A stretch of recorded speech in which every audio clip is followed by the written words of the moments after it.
Thank you, Dr Morrison. It's a pleasure to serve under your chairmanship.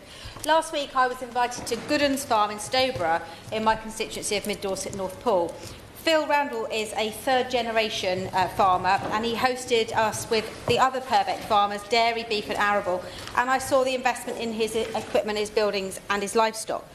I was really impressed with the innovations that he's already put in place to protect himself and his business from the steep increases in fertiliser costs after the invasion of Ukraine, the investment in the care of his dairy and beef cows to improve their own welfare and his yield. And I was so excited to meet his newest calf, born by caesarean section and nurtured through his early days by him and his children.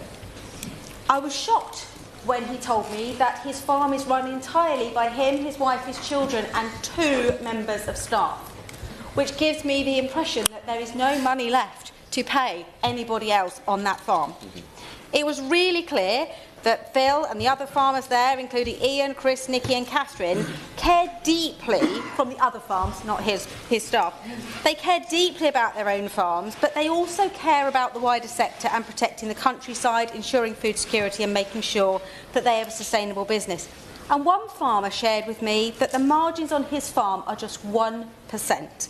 I can think of no other industry that would carry on with a profit margin of 1%.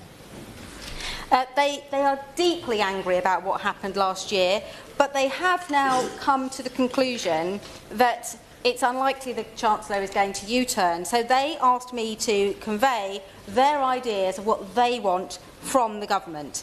They want a consultation with them about how these changes can be modified.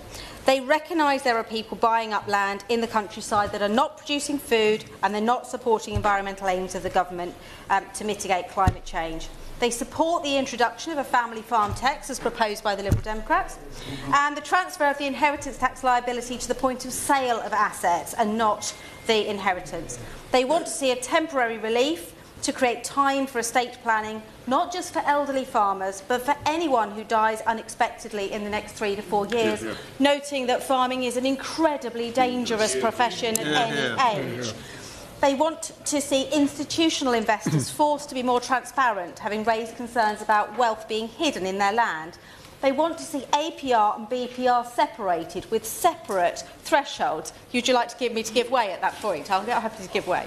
I thank the honourable member for giving way. She talks about pessimism that the government will U-turn on this, but does she share my optimism that the government may well U-turn if enough of its own backbenchers make a point? It's true.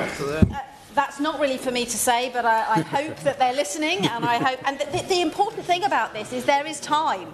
There is time. We have until April of next year, and this is why the consultation and listening to all these people here is so important. I saw just how much was being invested in tractors, muck spreaders, equipment to cut and bale the grass, milking equipment, water storage systems. If we want our farms to be more efficient and be more profitable, it is ridiculous to then charge those people the tax on the investment they're making to make their farms work better. So I'm imploring the Minister. This tax is going to harm the countryside, it's going to harm food security, and if we end up increasing imports, it will also have negative impacts on climate change and animal welfare. It is so important that you hear the message of us, of the people here and the tractors outside, and I hope that you take this opportunity to at least reform, if not scrap, this tax.